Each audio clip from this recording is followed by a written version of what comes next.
चलिए जानते हैं आज की देश और दुनिया की सिलेक्टेड काम की और महत्वपूर्ण 50 बड़ी खबरों को सिर्फ 10 मिनट में। पर अभी तक आपने इस वीडियो को लाइक नहीं किया तो लाइक कर दीजिए।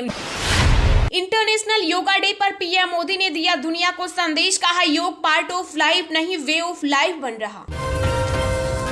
अग्निपथ योजना को लेकर बड़ा ऐलान, अग्निवीरों को भी मिलेंगे गैलेंट्री अवार्ड।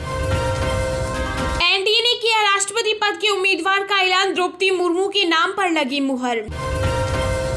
अग्निपथ योजना को लेकर बोले राष्ट्रीय सुरक्षा सलाहकार अजीत डोभाल, कहा भारत युवा देश, इस ऊर्जा को इस्तेमाल करने की जरूरत। योग दिवस के मौके पर हरियाणा के सीएम मनोहर लाल खट्टर ने किया बड़ा ऐलान, कहा अग्निपथ योजना से रिटायर्ड प्रदेश के सभी युवाओं को मिलेगी नौकरी। हिंदू आध्यात्मिक गुरुओं ने की पीएम मोदी की तारीफ, कहा भारत में आज एक ऐसे प्रधानमंत्री है जिनकी देश के संत समुदाय ने कामना की थी।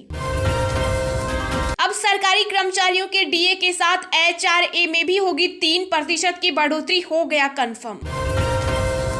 अग्निपथ योजना पर सेना की हुई प्रेस कॉन्फ्रेंस, कहा यह देशभक्ति का मौका है, इसे हाथ से ना जाने दें। लेबर मिनिस्ट्री की एक रिपोर्ट से मिली अहम जानकारी, बेरोजगारी में तेजी से हो रहा सुधार, अप्रैल में संगठित क्षेत्रों में रोजगार में आया 34% का उछाल। शिक्षा विभाग ने अग्निवीरों के लिए कर दिया बड़ा ऐलान, 10वीं वालों को इंटरमीडिएट और 12वीं वालों को मिलेगी ग्रेजुएशन का सर्टिफिकेट। देश के पूर्वोत्तर राज्यों में बाढ़ से हुआ बुरा हाल, तबाही झेल रहे असम, मेघालय और अरुणाचल प्रदेश, अब तक 131 लोगों की हुई मौत। केंद्रीय मंत्री स्मृति ईरानी ने अग्निपथ योजना को लेकर दिया बड़ा बयान, कहा भारत की फौज से जुड़ने का मतलब तपस्या का संकल्प लेना, इसे पैसों से नहीं तोला जा सकता। मनसुख मंडाविया ने स्वास्थ्य और विकास को बताया एक दूसरे का पूरक, कहा न्यू इंडिया के निर्माण में डॉक्टरों की भूमिका अहम। राष्ट्रपति चुनाव को लेकर विपक्ष की बैठक में भाग लेने के लिए एआईएमआईएम चीफ असदुद्दीन ओवैसी को भेजा गया न्योता, उम्मीदवार पर होनी है चर्चा। अंतर्राष्ट्रीय योग दिवस पर बोले उपराष्ट्रपति वेंकैया नायडू, कहा योग का उम्र, जाति या धर्म से कोई लेना देना नहीं। केंद्रीय गृह मंत्री अमित शाह ने बाढ़ से प्रभावित राज्यों के लिए की बड़ी घोषणा, कहा बाढ़ से नुकसान का आकलन करने के लिए असम मेघालय का दौरा करेगी केंद्रीय टीम। भारतीय वायु अग्निवीर में भर्ती के लिए नोटिफिकेशन हुआ और 24 जून से रजिस्ट्रेशन होंगे शुरू। दिल्ली के सीएम अरविंद केजरीवाल ने पूरी कैबिनेट के साथ मनाया योग दिवस, दिल्ली वासियों को दिया योगशाला का तोहफा। केंद्रीय अल्पसंख्यक कार्य मंत्री मुख्तार अब्बास नकवी ने कहा दुनिया भर में अंतर्राष्ट्रीय योग दिवस का मनाया जाना भारत के लिए गौरव और सम्मान की बात। महाराष्ट्र में सीएम उद्धव ठाकरे की कुर्सी पर मंडराया संकट, शिवसेना से नाराज सूरत पहुंचे एकनाथ शिंदे सहित 11 अन्य विधायक। उत्तर प्रदेश के मुख्यमंत्री योगी आदित्यनाथ ने राजभवन में किया योगाभ्यास, कहा मानवता के कल्याण का एकमात्र साधन। आईसीआरए ने की बड़ी घोषणा, मेट्रो परियोजनाएं निर्माण कंपनियों के लिए सर्जित करेंगी 80,000 करोड़ रुपए का कारोबार। यशवंत सिन्हा ने टीएमसी से दिया तोहफा, विपक्ष बना सकती है राष्ट्रपति पद का उम्मीदवार।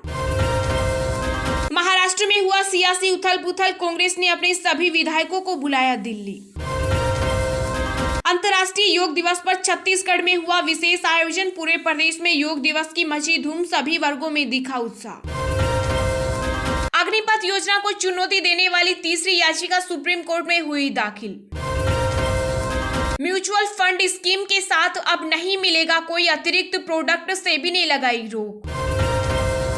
आर्थिक संकट से जूझ रहे श्रीलंका को मिली ऑस्ट्रेलिया का साथ, मिलेगी 100 करोड़ रुपए से ज्यादा की सहायता। बाबा रामदेव ने बच्चों समेत सैकड़ों लोगों के साथ मनाया योग दिवस, पतंजलि योगपीठ में हुआ कार्यक्रम का आयोजन।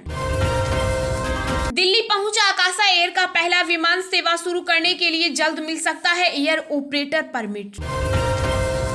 अंतर्राष्ट्रीय योग दिवस के अवसर पर बोले सीएम भूपेश पटेल, कहा योग से लोगों को स्वस्थ जीवन शैली की महत्ता समझ आई। पश्चिम बंगाल में रही योग दिवस की धूम, भाजपा नेताओं से लेकर बीएसएफ के जवानों ने किया योगाभ्यास। अंतर्राष्ट्रीय योग दिवस पर बोले केंद्रीय स्वास्थ्य मंत्री मनसुख मंडाविया, कहा स्वस्थ नागरिक ही कर सकते हैं विकसित राष्ट्र का निर्माण। पंजाब के सीएम भगवंत मान ने धुरी में मुख्यमंत्री का दफ्तर खोलने का किया ऐलान, अब नहीं लगाने पड़ेंगे चंडीगढ़ के चक्कर।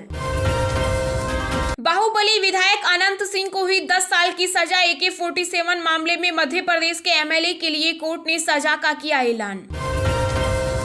टेलीग्राम प्रीमियम हुआ लॉन्च, अब कुछ शानदार फीचर्स के लिए देने होंगे पैसे। उत्तर प्रदेश के सभी मदरसों में मनाया गया अंतर्राष्ट्रीय योग दिवस, यूपी मदरसा बोर्ड ने की पुष्टि। केंद्रीय मंत्री राव साहेब दानवे ने कहा, विधान परिषद चुनाव के बाद महाराष्ट्र में राजनीतिक माहौल साफ हो गया। देश में कोरोना केस में आई गिरावट, पिछले 24 घंटों में सामने आए 9,923 नए मामले, 17 संक्रमितों की हुई मौत। योग दिवस पर छत्तीसगढ़ के सीएम भूपेश बघेल ने नई दिल्ली में किया योगासन, कहा मनुष्य की शारीरिक, मानसिक और आध्यात्मिक ऊर्जा बढ़ाता है योग। दिल्ली के सीएम केजरीवाल की नीतियों से प्रभावित हुए मध्य प्रदेश के बसपा प्रभारी पूरन सिंह अपने समर्थकों संग आम आदमी पार्टी में हुए शामिल। लद्दाख में ITBP जवानों का 17,000 फीट की ऊंचाई पर किया योग, देश भर में लोगों ने मनाया अंतर्राष्ट्रीय योग दिवस। महाराष्ट्र की सियासी हलचल पर बोले चंद्रकांत पाटिल, का स्थिति पर हमारी नजर, एकनाथ शिंदे ने बीजेपी को सरकार गठन का नहीं भेजा प्रस्ताव। गुजरात में शाला प्रवेशात्मक के तहत सरकारी स्कूलों में कल से नामांकन अभियान होगा शुरू। शिवसेना के सीनियर नेता और मंत्री अनिल परब से ईडी ने की पूछताछ। शरद पवार ने किया बड़ा दावा, कहा महाराष्ट्र में सीएम उद्धव ठाकरे के नेतृत्व में चलती रहेगी सरकार। गो 1 जून अंत से श्रीनगर शारजाह की सीधी उड़ानें फिर करेंगी शुरू।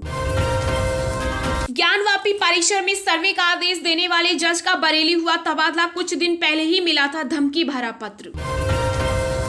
कोरोना पॉजिटिव हुए सीनियर कांग्रेस नेता गुलाब नबी आजाद, खुद को घर में किया आइसोलेट। महाराष्ट्र सीएम उद्धव के सामने बागी एकनाथ शिंदे रखेंगे शर्त, एनसीपी कांग्रेस को छोड़ बीजेपी के साथ सरकार बनाएं। सुप्रीम कोर्ट में अग्निपथ स्कीम को लेकर याचिका पर जल्द सुनवाई की मांग, कहा मामले की गहराई से होनी चाहिए पड़ताल। राष्ट्रीय राजधानी दिल्ली में हुई जमकर बारिश, लोगों को मिली गर्मी से राहत, IMD ने कई राज्यों में दी तबाही की चेतावनी। चलिए अब जानते हैं जो आम आदमी के काम की और फायदेमंद खबरें हैं उनको विस्तार से। पर इससे पहले अभी तक आपने इस वीडियो को लाइक नहीं किया तो लाइक कर दीजिए।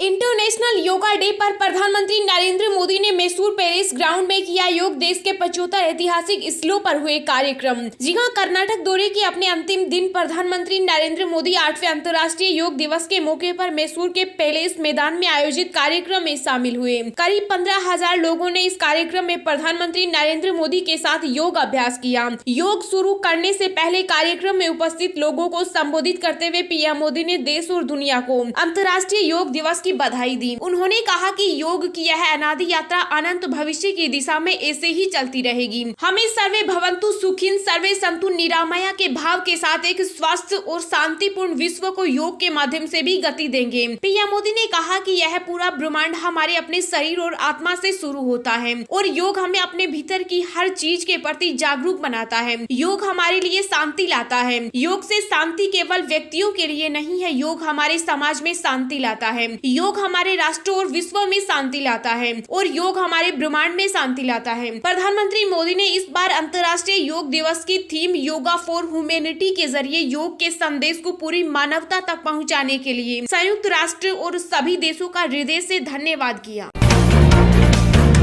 एनडीए ने किया राष्ट्रपति पद के उम्मीदवार का ऐलान, द्रौपदी मुर्मू के नाम पर लगी मुहर। जी हां, एनडीए ने मंगलवार को राष्ट्रपति पद के उम्मीदवार के नाम का ऐलान कर दिया। बीजेपी अध्यक्ष जेपी नड्डा ने प्रेस कॉन्फ्रेंस कर द्रौपदी मुर्मू के नाम पर मुहर लगा दी। बीजेपी पार्लियामेंट्री बोर्ड की बैठक में उनका नाम फाइनल किया गया। जेपी नड्डा ने कहा कि आज की बैठक में एनडीए ने सभी घटक दलों के साथ बातचीत करते हुए 20 नामों पर लंबे दौर की चर्चा हुई। चर्चा में सभी के साथ बातचीत करते हुए ये बात सामने आई कि प्रत्याशी के रूप में किसी पूर्वी क्षेत्र से उम्मीदवार चुनना चाहिए।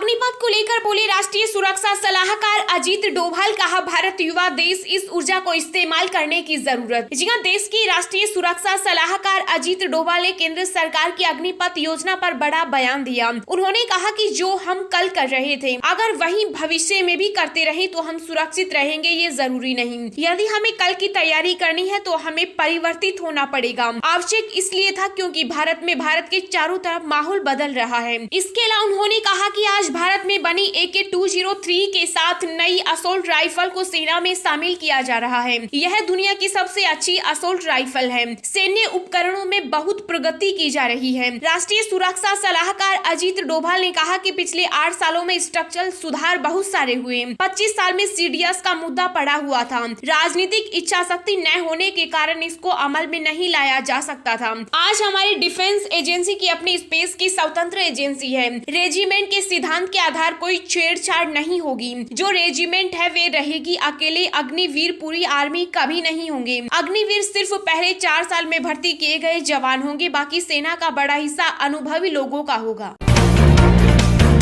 केंद्रीय सरकारी कर्मचारियों की बेसिक सैलरी में होगी भारी बढ़ोतरी, फिटमेंट फैक्टर की वजह से बढ़ेगा वेतन। जी हां, केंद्रीय सरकारी कर्मचारियों को जल्दी वेतन बढ़ोतरी की सौगात मिल सकती है। सैलरी में ये भारी बढ़ोतरी महंगाई भत्ते से अलग होगी। इस बार की सैलरी बढ़ने की वजह से होगी फिटमेंट फैक्टर। सरकार जल्दी फिटमेंट फैक्टर को बढ़ाने की मंजूरी दे सकती है। पिछले 2 साल रुका पड़ा महंगाई भत्ता जल्दी बढ़ने वाला है। इस बढ़ोतरी के बाद DA 34% से भी ज्यादा हो जाएगा। महंगाई भत्ता इस बार बढ़ने के बाद न्यूनतम वेतन बढ़ने की भी संभावना बढ़ गई है। कर्मचारी यूनियन भी लगातार इसकी मांग कर रहे हैं। यूनियनों की मांग है कि फिटमेंट फैक्टर को 2.57 गुना से बढ़ाकर 3.68 गुना किया जाए। अगर ऐसा होता है तो न्यूनतम वेतन 18,000 रुपए से बढ़ाकर 26,000 रुपए हो जाएगा। इससे पहले सरकार ने 2017 में एंट्री लेवल पर वेतन बढ़ोतरी की थी। तब सरकार ने बेसिक सैलरी 7,000 रुपए से बढ़ाकर 18,000 रुपए की थी।